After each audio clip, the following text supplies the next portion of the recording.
प्रिय विद्यार्थियों, कोटा विश्वविद्यालय कोटा की एमए प्रीवियस ज्योग्राफी का पेपर फर्स्ट भौगोलिक विचारधाराओं का उदय इवोल्यूशन ऑफ ज्योग्राफिकल थॉट हम पढ़ रहे हैं। और पिछली क्लास में हमने भूगोल का विषय क्षेत्र स्कोप ऑफ ज्योग्राफी पढ़ा था। आज एक नया टॉपिक चालू कर रहे हैं, भूगोल की प्रकृति, नेचर ऑफ ज्योग्राफी। तो जैसा कि बच्चों आपको पता है कि भूगोल एक विज्ञान है जिसका संबंध प्राकृतिक विज्ञानों और सामाजिक विज्ञानों दोनों से है। कि भूगोल का जो संबंध है, सबसे पहले तो भूगोल एक विज्ञान है और इसका जो संबंध है वो प्राकृतिक विज्ञानों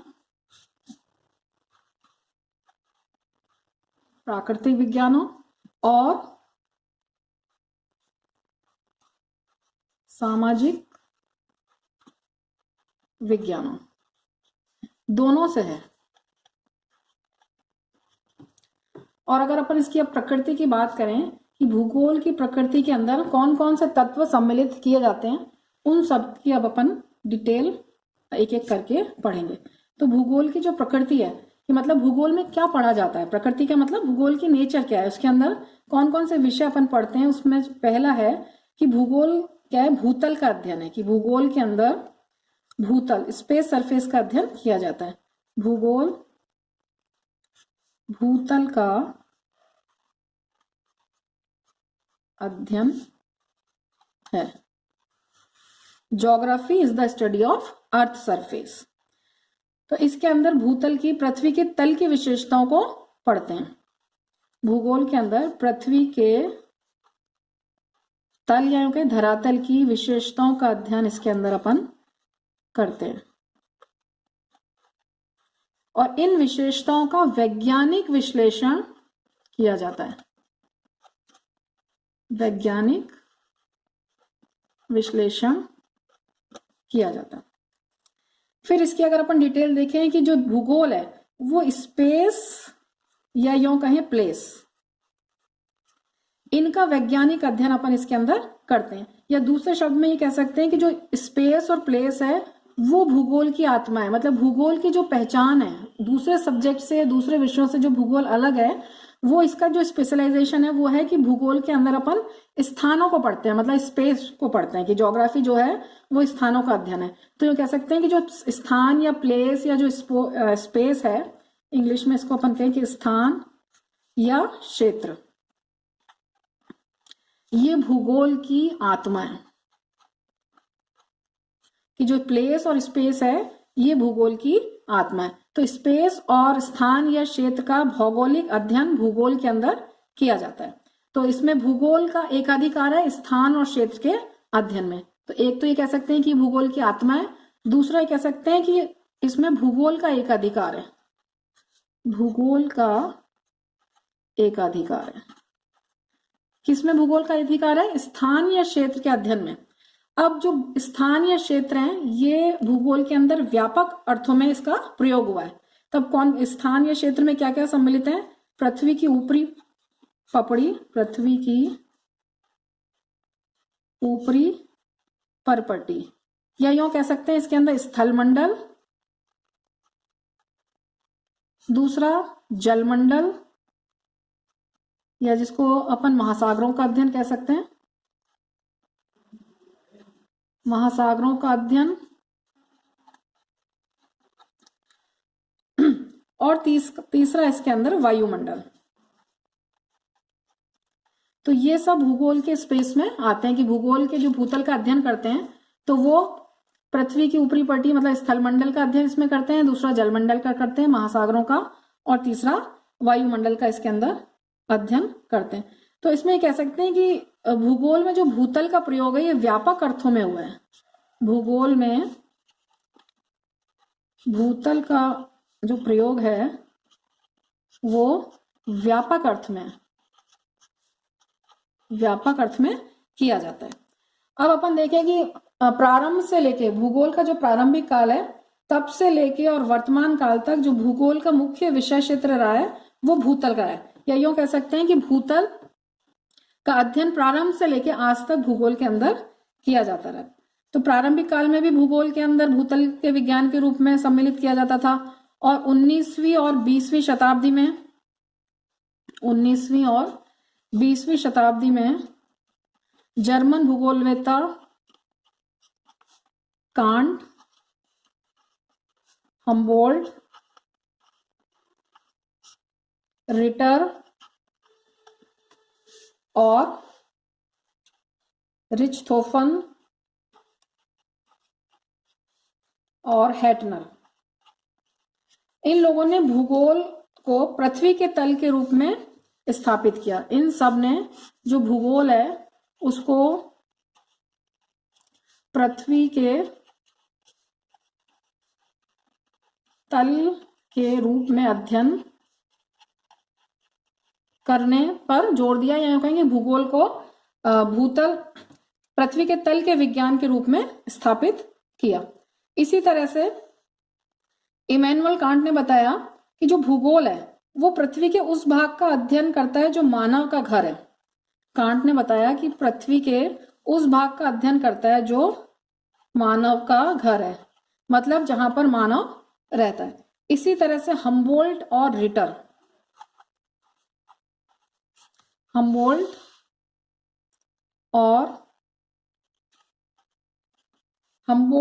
रिटर ने बताया कि भूगोल के अंतर्गत विभिन्न क्षेत्रों का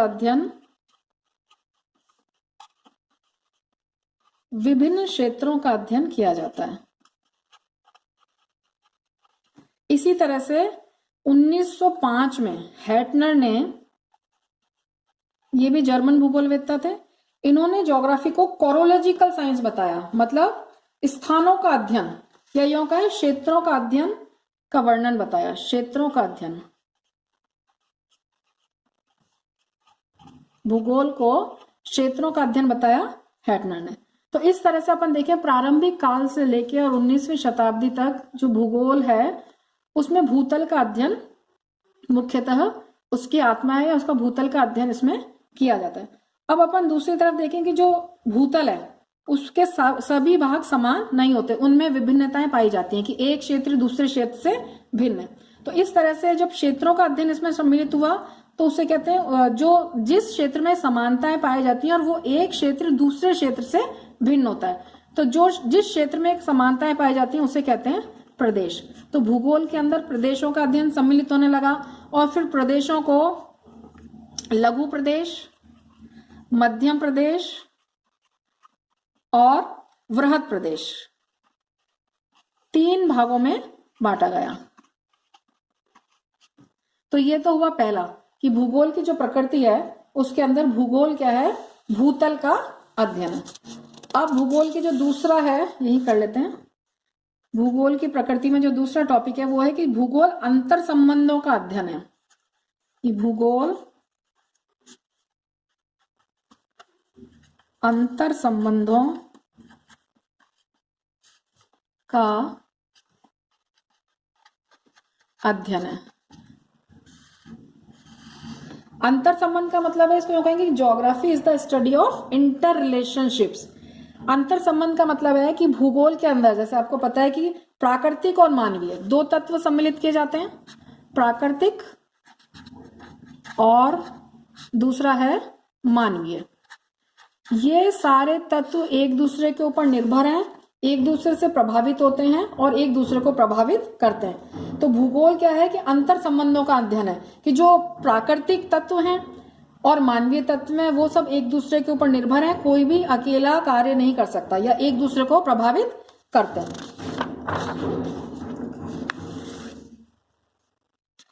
इसको अपन यूं कह सकते हैं कि जितने भी भौगोलिक तत्व हैं या मानवीय तत्व हैं, या मानवीय तत्वों को अपन सांस्कृतिक तत्व कह सकते हैं, भौतिक तत्व और दूसरे मानवीय तत्व, या मानवीय तत्व को अपन कह सकते हैं सांस्कृतिक तत्व। सांस्कृतिक तत्व या यूं कह सकते हैं कि जड़ या चेतन, जड़ और चेतन, यानी जड़ और चेतन, ये जितने भी तत्व हैं ये एक दूसरे से संबंधित हैं, ये एक दूसरे को प्रभावित करते हैं। इनमें से कोई भी स्वतंत्र रूप से कार्य नहीं कर सकता। इसको ऐसे समझा जा सकता है कि अगर अपन लें कि मिट्टी, तो मिट्टी प्रभावित करती है, मिट्टी प्रभावित होती है जलवायु से, या यूं अपन करें कि मिट्टी के ऊपर निर्भर है वनस्पति जगत, वनस्पति जगत से प्रभावित है मिट्टी, और ये दोनों प्रभावित हैं जलवायु से। तो जितने भी भौतिक तत्व हैं या मानवीय तत्व हैं वो सब एक दूसरे से प्रभावित हैं और एक दूसरे के ऊपर निर्भर करते हैं। तो इस सिद्धांत को, इसको मानव भूगोल में आपने पढ़ा होगा सेकेंड ईयर में, मानव भूगोल में इसे पार्थिव एकता का सिद्धांत कहा गया है। पार्थिव एकता का सिद्धांत, प्रिंसिपल ऑफ टेरेस्ट्रियल यूनिटी, इसे पार्थिव एकता का सिद्धांत कहा गया है कि ये सारे तत्व एक दूसरे के ऊपर निर्भर है। तो दूसरा हुआ भूगोल का जो प्रकृति हुई, उसमें जो दूसरा तत्व है वो अपन पढ़ रहे हैं कि भूगोल में सारे तत्व एक दूसरे से संबंधित हैं, जिसे कहा है कि भूगोल अंतर संबंधों का अध्ययन है। Geography is the study of inter relationship. अब अपन इसको अगर डिटेल में अगर इसको देखें तो इसके अंदर जो जर्मन भूगोलवेत्ता हैं, जर्मन भूगोलवेत्ता हम्बोल्ट, रिटर और रेडजेल, इन्होंने भूगोल के अंदर पार्थिव एकता का सिद्धांत इन्होंने प्रतिपादित किया, या यूं कहें कि इन्होंने पार्थिव एकता या पारस्परिक संबंधों के सिद्धांत को प्रमुखता प्रदान की। पार्थिव एकता या पारस्परिक संबंधों, पारस्परिक संबंधों को प्रमुखता प्रदान की।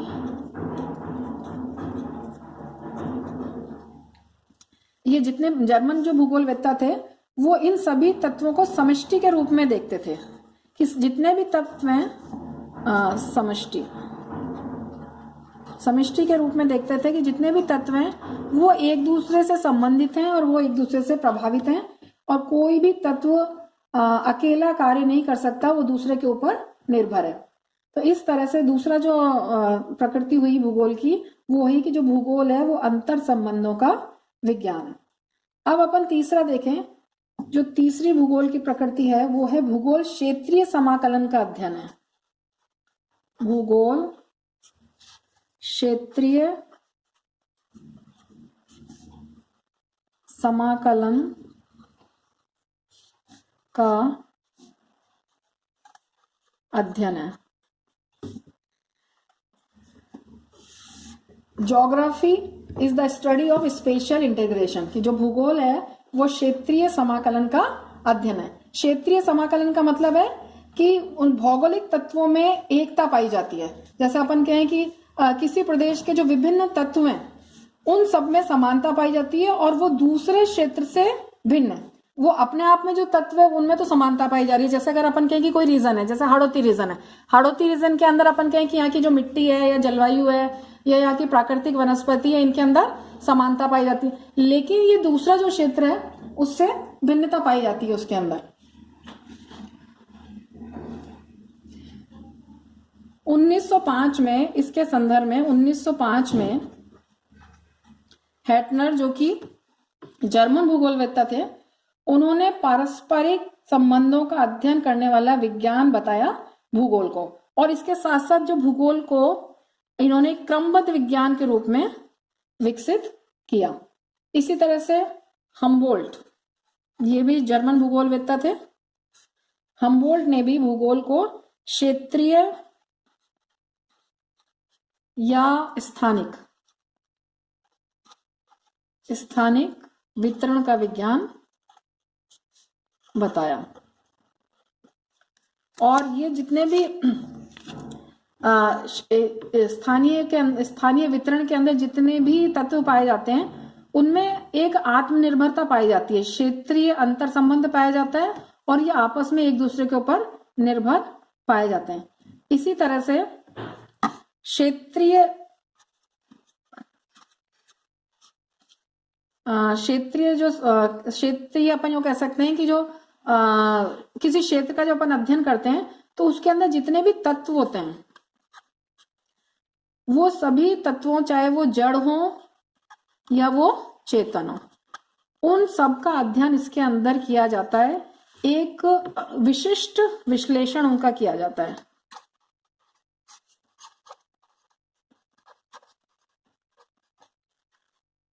तो तीसरा जो भूगोल की जो प्रकृति है वो है भूगोल क्षेत्रीय समाकलन का अध्ययन है। उसके बाद चौथी भूगोल की प्रकृति के अंतर्गत सम्मिलित है कि भूगोल एक अंतर विषयी विज्ञान है।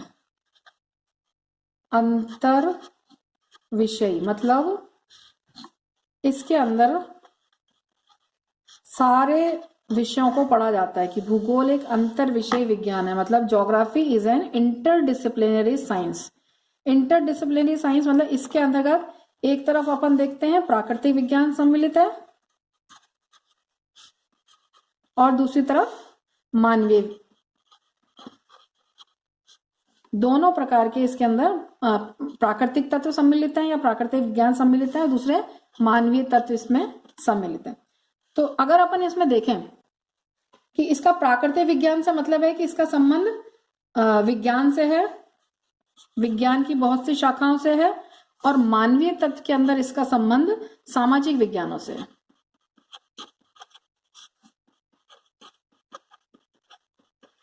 अब मैं आपको समझाऊं, जैसे भूगोल के अंदर अपन पढ़ते हैं स्थल रूप। अब स्थल रूप मतलब इसमें अपन जियोमॉर्फोलॉजी के अंदर स्थल रूप पढ़ते हैं, जियोमॉर्फोलॉजी। तो स्थल रूप का अध्ययन अगर अपन साइंस में कहें, प्राकृतिक विज्ञान में अगर अपन कहें, तो इसका अध्ययन जियोलॉजी के अंतर्गत किया जाता है। तो जो जियोलॉजी है प्राकृतिक विज्ञान की, वो अपन जियोमॉर्फोलॉजी के अंतर्गत स्थल रूप पढ़ते हैं। फिर अगर अपन भूगोल के अंदर जलवायु पढ़ते हैं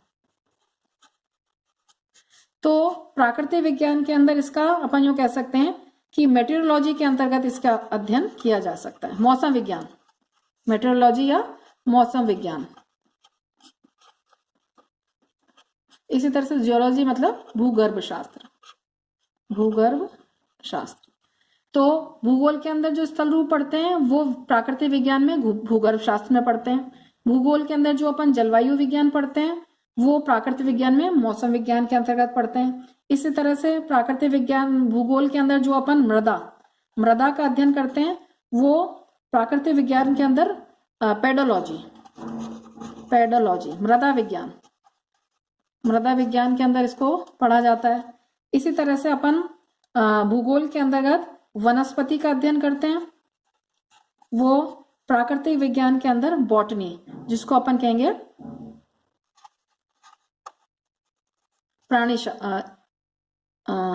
बॉटनी के अंतर्गत इसके अंदर अध्ययन किया जाता है।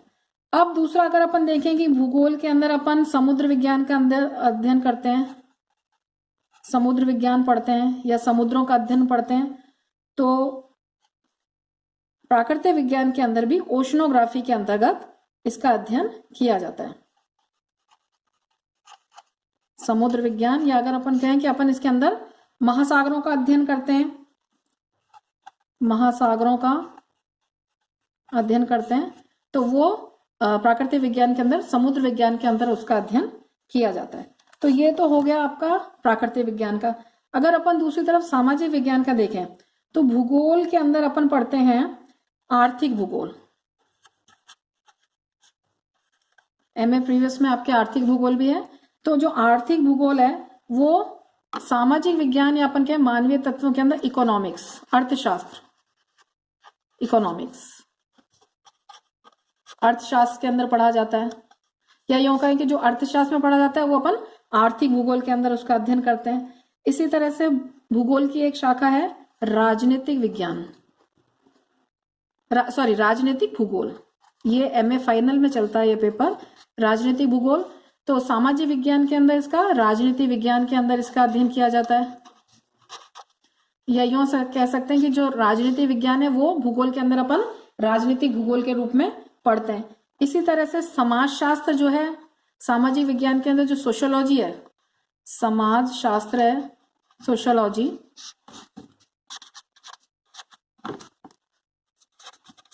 सोशियोलॉजी, उसका अध्ययन भूगोल के अंदर, सामाजिक भूगोल के अंदर किया जाता है। सामाजिक भूगोल, कहने का मतलब ये है कि भूगोल की जितनी भी शाखाएं हैं, चाहे वो मानव से संबंधित हो, चाहे वो प्रकृति से संबंधित हो, उन सबका अध्ययन प्राकृतिक विज्ञानों में और सामाजिक विज्ञानों में किया जाता है।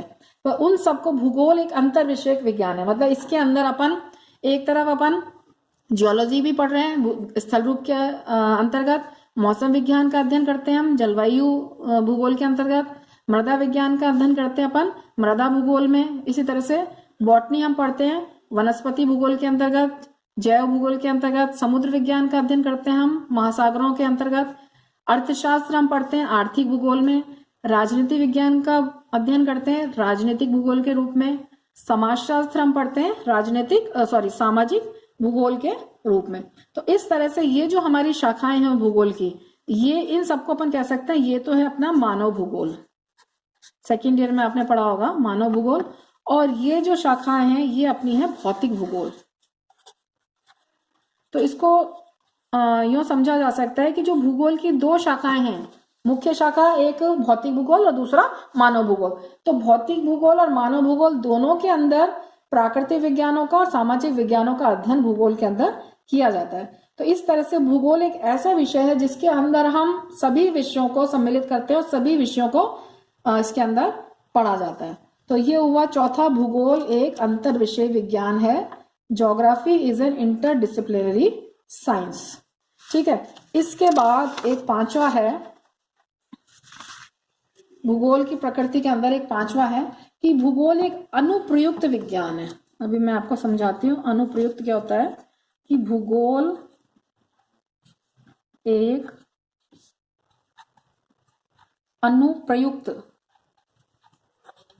अनुप्रयुक्त विज्ञान है। अनुप्रयुक्त का मतलब होता है एक अप्लाइड मतलब एक प्रैक्टिकल, कि इसका उपयोग सब में होता है, प्रैक्टिकल साइंस है। भूगोल एक अनुप्रयुक्त मतलब geography is an applied science. Applied science मतलब कि जो भूगोल के अंतर्गत अपन क्या करते हैं, किसी देश का या प्रदेश का के प्राकृतिक, आर्थिक और मानवीय संसाधनों का क्या क्या करते हैं अपन, सर्वेक्षण करते हैं सबसे पहले तो इसके अंदर, फिर वहां का पर्यवेक्षण करते हैं, ऑब्जर्वेशन करते हैं, सर्वे करते हैं। सर्वेक्षण मतलब सर्वे करते हैं सबसे पहले किसी भी स्थान की, या अपन यूं कहेंगे किसी देश का या प्रदेश का या क्षेत्र के, जहां वहां पर जो भी प्राकृतिक और आर्थिक या मानवीय संसाधन पाए जाते हैं उन सबका सर्वे करते हैं कि किस जगह पे कितने संसाधन हैं, सारे तरह के संसाधन। ठीक है, प्राकृतिक भी, आर्थिक भी और मानवीय भी। तो उनका क्या किया, सबसे पहले उनका सर्वे किया, सर्वेक्षण किया, फिर उसका पर्यवेक्षण किया मतलब ऑब्जर्वेशन, कहाँ कितने हैं, फिर उनका किया मूल्यांकन। तो ये सब किया जाता है किसके अंदर, अप्लाइड ज्योग्राफी के अंदर। तो जैसे अगर अपन यूं कहें कि किसी प्रदेश की भूमि का जैसे क्षेत्रफल है, वो वहां की कृषि योग्य भूमि है, वहां पे कितनी क्षेत्र पर मिट्टी है, कितनी कैसी जलवायु है, वहां पे कितने खनिज भंडार हैं, वहां की वन संपदा कैसी है, या यूं कहें कि वहां का पशु संपदा या औद्योगिक उत्पादन या उस क्षेत्र के कृषि उत्पादन, या यूं कहें कि अपन व्यापार है उस क्षेत्र का, यातायात है, जनसंख्या है, इन सब का संसाधनों का सर्वेक्षण और मूल्यांकन भूगोल के अंतर्गत किया जाता है। तो इस प्रकार से अपन संसाधनों से संपन्न और विपन्न क्षेत्रों का इसके अंदर पता लगाते हैं। संसाधनों से कौन कौन से तो संपन्न क्षेत्र हैं और कौन कौन से विपन्न क्षेत्र हैं। विपन्न मतलब जहां पे संसाधन कम पाए जाते हैं या नहीं पाए जाते। तो कौन से तो संसाधन संपन्न क्षेत्र है, कौन से संसाधन विपन्न क्षेत्र है। इसी प्रकार इन संसाधनों का जो सर्वे होता है वो ग्रामीण स्तर पर और नगरीय स्तर पर, या यूं कह सकते हैं शहरी सर्वेक्षण और दूसरा ग्रामीण सर्वेक्षण। तो दोनों सर्वे में पता चल जाता है कि कहां पर कितने संसाधन पाए जाते हैं, नगरीय क्षेत्रों में और ग्रामीण क्षेत्रों में। तो इस तरह से अपन कह सकते हैं कि किसी भी क्षेत्र के आर्थिक और सामाजिक, भाई पहले संसाधनों का पता चल गया कि संसाधनों का सर्वे हो गया, वहां का पर्यवेक्षण हो गया, मूल्यांकन हो गया, नगरीय और शहरी ग्रामीण क्षेत्रों का सर्वेक्षण, पर्यवेक्षण, मूल्यांकन हो गया। इससे उस स्थान की सामाजिक, आर्थिक और सामाजिक समस्याओं का पता चल जाता है। किसी स्थान का सर्वे किया तो वहां की जो सामाजिक और आर्थिक समस्याएं वो निकल के सामने आती हैं। तो इस तरह से भूगोलवेत्ता का जो योगदान है वो एक प्रादेशिक नियोजन में बहुत इंपॉर्टेंट है। किसी भी क्षेत्र का जो अपन प्रादेशिक नियोजन करते हैं, मतलब कहीं किसी भी क्षेत्र की जो प्लानिंग करते हैं कि भाई कौन से क्षेत्र में कितने संसाधन पाए जाते हैं, कितनी वहां की जनसंख्या है, कितने वहां पे खनिज भंडार है, वहां पे कृषि कैसी होती है, तो उन संसाधनों का पता करके कि कहाँ कम है कहाँ ज्यादा है, इस तरह से जो भूगोलवेत्ता है उसका एक किसी प्रदेश के आर्थिक नियोजन में एक महत्वपूर्ण भूमिका हो सकती है या होती है। ठीक है। उसके बाद अगर अपन यूं बात करें कि जो सबसे पहले ब्रिटिश भूगोलवेत्ता डडले स्टेम ने सबसे जो पहले अप्लाइड ज्योग्राफी का जो प्रयोग किया वो ब्रिटिश भूगोलवेत्ता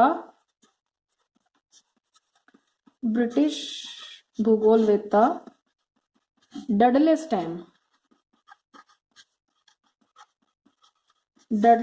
ने सबसे पहले अमेरिका में सबसे पहले इन्होंने ब्रिटेन के अंदर सबसे पहले इन्होंने प्रयोग किया इसका अप्लाइड ज्योग्राफी का। उन्होंने पूरा सर्वे किया, वहां का भूमि उपयोग सर्वेक्षण उनका कहलाता है कि कहाँ पर कौन सी भूमि कैसी है और वहां की कौन कौन सी समस्याएं। तो उन्होंने सबसे पहले वहां के ब्रिटेन के आर्थिक सामाजिक समस्याओं के सर्वेक्षण के लिए सबसे पहले उस जगह का भूमि उपयोग सर्वेक्षण किया कि वहां का लैंड यूज पैटर्न किस तरह का, कितनी भूमि खेती के काम आ रही है, कितनी बंजर भूमि है, कितनी उद्योगों के अंतर्गत है, कितनी अन्य क्षेत्र में। तो वो क्षेत्र का सर्वे करके उन्होंने पता लगाया है कि किस भूमि पर खेती की जा सकती है।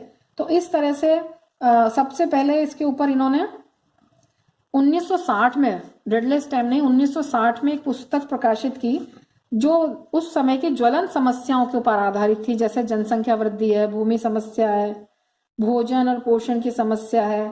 तो इस तरह से इसका प्रयोग इन्होंने अप्लाइड साइंस का प्रयोग भूगोल के अंदर इस तरह से इसका प्रयोग किया।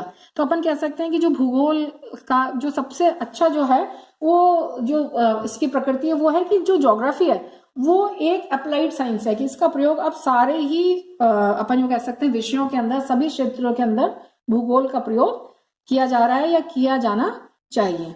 तो 1960 के अंदर इन्होंने एक सबसे पहले बुक लिखी आवर डेवलपिंग वर्ल्ड।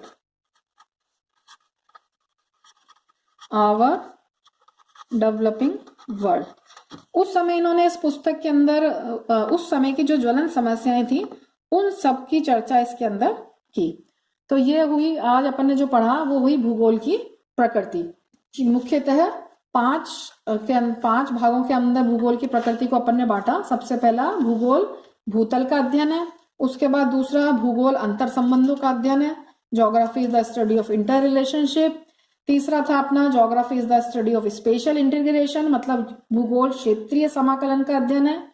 चौथा भूगोल एक अंतर विषय विज्ञान है, geography is an interdisciplinary science. और पांचवा भूगोल एक अनुप्रयुक्त विज्ञान है, geography is a applied science. Next class में अपन नेक्स्ट टॉपिक चालू करेंगे। Thank you.